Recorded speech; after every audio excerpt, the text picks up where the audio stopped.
ఎస్క్యూఎల్లో డేటాబేసెస్ని ఎలా క్రియేట్ చేయాలి, ఎలా డిలీట్ చేయాలి, ఒక డేటాబేస్ నుంచి ఇంకో డేటాబేస్కి ఎలా షిఫ్ట్ అవ్వాలి, డేటాబేస్లోకి ఎంటర్ అవ్వి ఎలా వర్క్ చేయాలి, అదంతా ఈ వీడియోలో క్లియర్గా ఎక్స్ప్లెయిన్ చేస్తా. ఎక్కడ స్కిప్ చేయకుండా మొత్తం చూడండి. So welcome to SQL zero to hero day 7. So ఒక డేటాబేస్ని క్రియేట్ చేయాలంటే, సిస్టంలో ఒక డేటాబేస్ని క్రియేట్ చేయాలంటే use this keyword create database name. So ఇది అనేది డిఫాల్ట్ పక్క రాయాలి, క్రియేట్ డేటాబేస్ అని పక్క రాయాలి. డేటాబేస్ మనకు నచ్చింది రాసుకోవాలి. నేనైతే ఇక్కడ డే 7 అని ఇచ్చా.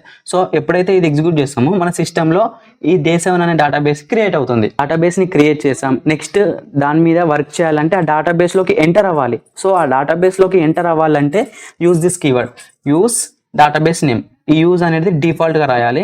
మనం ఏదైతే డేటాబేస్ని క్రియేట్ చేసామో ఆ డేటాబేస్ నేమ్ ఇక్కడ ఇచ్చామనుకో ఈ డేటాబేస్లోకి మనం ఎంటర్ అవుతాం. అప్పుడు ఎంటర్ అయిన తర్వాత మనం టేబుల్స్ని క్రియేట్ చేసుకోవచ్చు, ఆ టేబుల్స్ డేటాని ఇన్సర్ట్ చేయొచ్చు.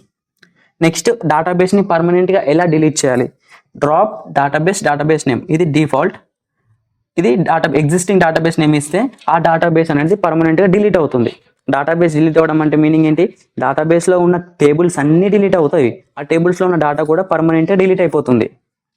నెక్స్ట్ నీ సిస్టంలో, నీ కంపైలర్లో, నీ SSMSలో ఏదైతే సర్వర్ ఉందో ఆ సర్వర్లో ఎన్ని డేటాబేసెస్ ఉన్నాయి అవన్నీ చెక్ చేయాలంటే use this command show databases.